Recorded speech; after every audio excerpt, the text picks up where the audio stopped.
Perkenalkan, nama saya Livia Cahya dari kelas eksekutif.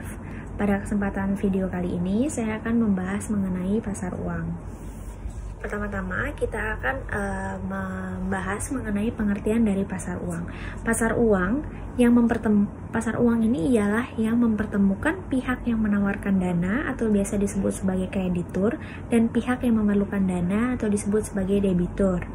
Lalu ada juga beberapa sifat dari pasar uang ini. Pertama, pasar uang ini adalah bersifat jangka pendek atau kurang dari 1 tahun. Yang kedua, pasar uang ini bersifat dana liquid. Yang ketiga, pasar uang ini bersifat pasar abstrak. Dan yang keempat, pasar uang ini tidak terorganisir. Lalu berikutnya kita masuk ke instrumen-instrumen dari pasar uang ini. Instrumen dari pasar uang ini ada 1. Surat berharga pasar uang atau SPBU.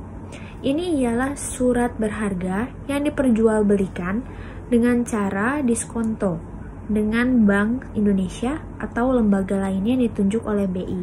Lalu yang kedua ada SBI, yaitu surat berharga berbentuk hutang jangka pendek yang diterbitkan oleh pemerintah. Yang ketiga ada deposito, yaitu instrumen keuangan yang diterbitkan oleh bank atas nasabahnya dengan periode jatuh tempo dan tingkat suku bunga tertentu. Lalu ada promissory notes, yaitu promissory notes ini yakni surat pernyataan kesanggupan membayar atas transaksi hutang piutang jangka pendek antara kreditur dengan debitur. Lalu ada lagi treasury bills, yaitu surat hutang yang diterbitkan oleh negara di mana waktunya di bawah 1 tahun. Lalu ada bankers acceptance. Ini adalah salah satu instrumen pasar uang yang dipakai pada kegiatan ekspor dan impor barang atau yang digunakan sebagai transaksi valuta asing atau disebut dengan falas. Kemudian ada commercial paper, yaitu instrumen yang diterbitkan oleh perusahaan kepada investor dengan tanpa jaminan kolateral untuk membiayai kewajiban jangka pendeknya. Lalu ada call money, yaitu instrumen yang dipergunakan pada kegiatan transaksi pinjam-meminjam sejumlah dana antar bank untuk periode jangka pendek. Lalu kemudian kita masuk ke peserta-peserta dari pasar uang. Peserta-peserta dari pasar uang ini ada 1, itu adalah lembaga keuangan, itu misalnya seperti bank, dana pensiun, dan perusahaan asuransi. Lalu dari yang kedua itu ada perusahaan. Perusahaan yang dimaksud di sini adalah perusahaan yang sudah go public, yang sudah menerbitkan commercial paper. Lalu yang ketiga ada dari lembaga pemerintah. Ini misalnya Bank Indonesia yang menerbitkan sertifikat Bank Indonesia atau SBI. Lalu ini ada dari individu. Ini misalnya kayak rumah tangga yang membeli sertifikat Bank Indonesia. Lalu kemudian kita masuk ke mekanisme dari pasar uang. Mekanisme pasar uang ini berbeda dari pasar modal. Yang tradingnya dilakukan dan melewati bursa atau stock exchange. Kalau pasar uang ini sifatnya abstrak, tidak ada tempat khusus seperti halnya dengan pasar modal. Transaksi pada pasar uang ini dilakukan secara OTC atau over the counter market, yang dilakukan oleh setiap peserta atau partisipan melalui desk atau di link roomnya masing-masing. Terus ini ada jenis-jenis pasar uang. Jenis-jenis pasar uang ini ada 1, itu pasar uang antar bank. Pasar uang antar bank ini adalah transaksi penyerahan sejumlah kelebihan dari suatu bank ke bank yang lain. Bank yang memiliki kelebihan dana itu disebut kelebihan likuiditas, sedangkan bank yang kekurangan dana itu disebut kekurangan likuiditas atau disebut dengan kalah clearing. Lalu yang kedua, ada sertifikat Bank Indonesia. Sertifikat Bank Indonesia ini adalah jenis surat berbunga yang dikeluarkan oleh Bank Indonesia selaku bank sentral yang dimaksudkan untuk dibeli oleh bank umum dengan nilai nominal yang cukup besar.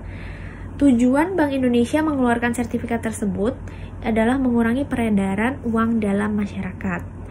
Lalu ada surat berharga pasar uang atau SPBU, yaitu surat berharga yang dikeluarkan oleh bank umum dan hanya dibeli oleh Bank Indonesia dengan nilai nominal yang cukup besar juga. Tujuannya ada SPBU ini ialah meningkatkan likuiditas bank umum dan untuk menekan laju inflasi. Lalu ada sertifikat deposito. Sertifikat deposito ini adalah semacam surat berharga yang dikeluarkan oleh bank dalam nilai nominal yang tertentu sebagai surat atas unjuk. Lalu yang kelima, ada pasar valuta asing atau bursa valuta asing. Pasar valuta asing ialah tempat seseorang dapat membeli atau menjual sejenis mata uang asing atau menukar dengan mata uang rupiah. Adapun nilai tukar uang yang ditukarkan disebut sebagai kurs valuta asing. Seperti yang tadi sudah kita sebut, itu ada SPBU. SPBU ini tuh apa sih? Nah, SPBU ini bisa dibedakan menjadi dua. Itu ada surat sanggup atau accept promise. Ini dapat berupa surat sanggup yang diterbitkan oleh nasabah dalam rangka penerimaan kredit dari bank untuk membiayai kegiatan tertentu. Surat sanggup yang diterbitkan oleh bank dalam rangka pinjaman antar bank. Lalu kedua itu ada surat wesel. Surat wesel yang ditarik oleh suatu pihak dan diaksep oleh pihak lain dalam rangka transaksi tertentu. Ini penarik dan atau tertarik adalah nasabah bank. Surat wesel yang ditarik oleh nasabah bank dan diaksep oleh bank dalam rangka pembelian kredit untuk membiayai kegiatan tertentu. Terus kita lanjut ke mekanisme perdagangan SPBU.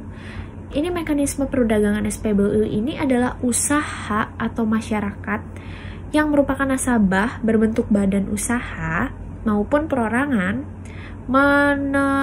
mengeluarkan surat aksep atau wesel sebagai surat utang untuk mendapatkan dana dari bank atau LKBB atau lembaga keuangan bukan bank.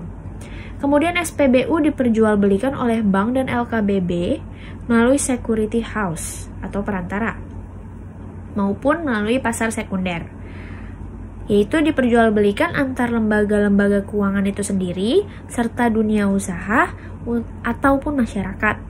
SPBU ini melalui security house juga bisa dijualbelikan ke Bank Sentral Indonesia. Sekian untuk presentasi video kali ini mengenai pasar uang dari saya. Semoga video ini dapat bermanfaat bagi kita semua. Terima kasih.